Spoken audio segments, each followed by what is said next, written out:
పిల్లల హక్కుల కోసం ఎవరు మాట్లాడాలా?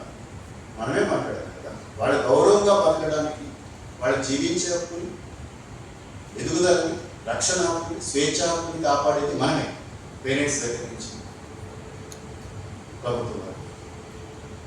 మరి వీళ్ళే అది తెలిసిన తర్వాత తినేటప్పుడు కూడా మన హాస్టల్లో కానీ అన్నింటిలో చూస్తున్నది ఏంటంటే, మీరు మంచిగా వండుతున్నారు, మంచి మెన్యూ పెడుతున్నారు, నేను కాదంటున్నాను.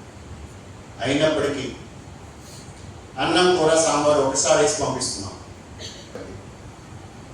ఎందుకంటానండి, ఇది హక్కుల ఉల్లంఘన అంటుంది కమిషన్. అన్నీ కలిపి ఎవరు వేస్తాం? మన డబ్బులతో కూడుకున్నదండి, ఫండ్స్ కావాలా? లేదు. అప్పుడు ఆ మార్పుని మనం గమనిస్తాం. గ్రోత్ కానీ లేదా చదువు ముందుకెళ్ళడానికి అవకాశాలు. ఇంకొక విషయం, వెళ్తున్న అధికారులు 15 లోపు ఎవరో ఒకరు వెళ్తున్నాం కాబట్టి, అయితే అక్కడ ఉన్న హెడ్ ఎవరైతే ఉన్నారో వాళ్ళు ఆ బాక్స్ ఓపెన్ చేసి అందులో ఏ సమస్యలు ఉన్నాయో ఒక రిజిస్టర్ మెయింటైన్ చేసి, ఆ సమస్యకి ఏంది అర్థం కాలేదని ఎవరో ఒకరు రాశారు, ఒకసారి మళ్ళీ ఆ క్లాసులు రిపీట్ చేద్దాం. అట్లానే మ్యాథ్స్, తెలుగు కావచ్చు, ఉడకట్లేదు రైస్ అన్నారు, ఇప్పుడు సరి చేద్దాం. దీనికి బడ్జెట్ కావాలండి. బాగా సబ్జెక్ట్ అర్థం కాకపోతే ఫెయిల్ అయితే ఎవరికైనా మాట వచ్చేది? మీకే పేపర్. అందుకే పిలిచాం.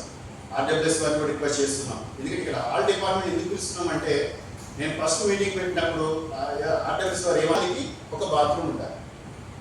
అది మీకు తెలుసు, తెలియదని నేను మాట్లాడుతుంది. బాత్రూమ్ ఉంది కానీ డోర్ గేడ ఉండదు. అది అందరూ కలిసి మెరుగైన చైల్డ్ ఫ్రెండ్లీ ఏలూరు జిల్లా చేద్దామని ఆశిస్తూ, ఇంకేమన్నా మీరు మాట్లాడాలనుకుంటే చెప్పొచ్చు. మొదటిసారికి నేను ఇవే నా సూచనలు, నా విన్నపాలు అనుకోవచ్చు. మీరు దయచేసి అందరూ కలిసి పనిచేయండి. మహిళా పోలీసులు చెప్పారు, కేస్ స్టడీస్ ఎస్ఐ గారు చెప్పారు, చాలా కేస్ స్టడీస్ అందరికీ చాలా చేస్తున్నాం.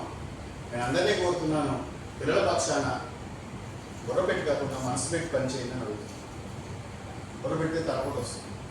మహిళా పోలీసు నాకు ఒక ప్రశ్న, సబ్జెక్ట్ తెలిస్తే కదా